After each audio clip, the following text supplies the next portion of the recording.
বিসমিল্লাহির রহমানির রহিম। সম্মানিত এমপিওভুক্ত শিক্ষক ও কর্মচারীবৃন্দ, সবার প্রতি রইল আমার সালাম। আসসালামু আলাইকুম। এমপিওভুক্ত শিক্ষক কর্মচারীদের প্রতীক্ষার পালা আর শেষ হচ্ছে না। তারা সবাই প্রায় 6 লক্ষ শিক্ষক কর্মচারী, তাদের ছেলে মেয়ে, পিতা মাতা, এই লক্ষ লক্ষ মানুষ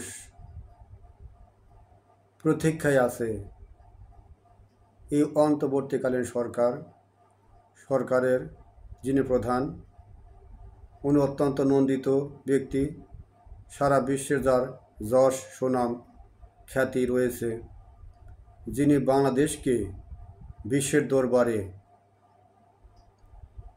আরও এক ধাপ এগিয়ে নিয়ে গিয়েছেন, যিনি সারা বিশ্বে অত্যন্ত জনপ্রিয় একজন ব্যক্তিত্ব। এবং এই সরকারে আরও বেশ কয়েকজন শিক্ষক উপদেষ্টা রয়েছেন। পাশাপাশি অর্থ উপদেষ্টা মহোদয়ও এই আমাদের পক্ষে কথা বলেছেন। এই বিশাল শিক্ষক সমাজকে ভুখা রেখে কিভাবে এই শিক্ষাকে এগিয়ে নিয়ে যাওয়া যায় বা এই জাতিকে এগিয়ে নিয়ে যাওয়া যায়। কারণ শিক্ষাই জাতি মেরুদণ্ড। যে জাতি যত শিক্ষিত, সে জাতি তত উন্নত। আমরা আশা করছি যে সারা বাংলাদেশের প্রায় 90% স্টুডেন্টদের পাঠদান করে থাকেন এই এমপিওভুক্ত শিক্ষক সমাজ। এদেরকে বৈষম্যের মধ্যে রেখে কখনো শিক্ষাকে এগিয়ে নিয়ে যাওয়া যায় না।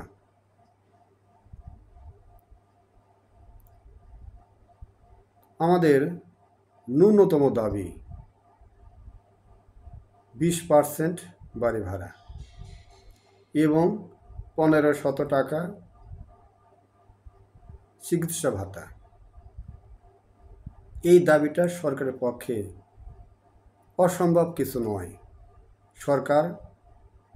সরকারের পক্ষে এই দাবিটা মেনে নেওয়া সম্ভব। কারণ প্রধান উপদেষ্টা মহোদয় উনি একজন শিক্ষক।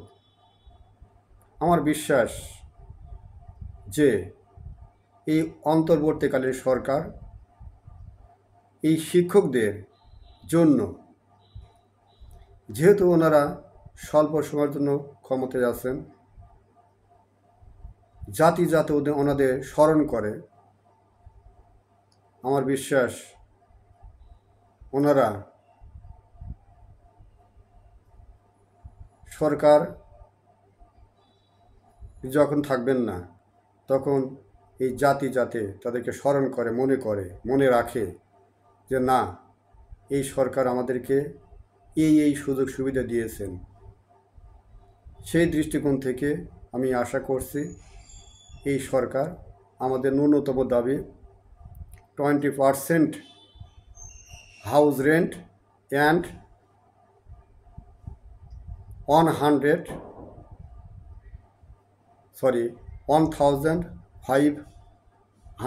টাকা মেডিকেল অ্যালাউন্স, এই দাবিটা মেনে নিয়ে অতি দ্রুতই প্রজ্ঞাপন জারি করবেন। আশা রাখতেই হয়, আশা ছাড়া তার জীবন চলে না।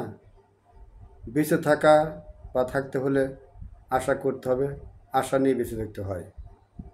হতাশার জীবন বেশি দিন টেকে না।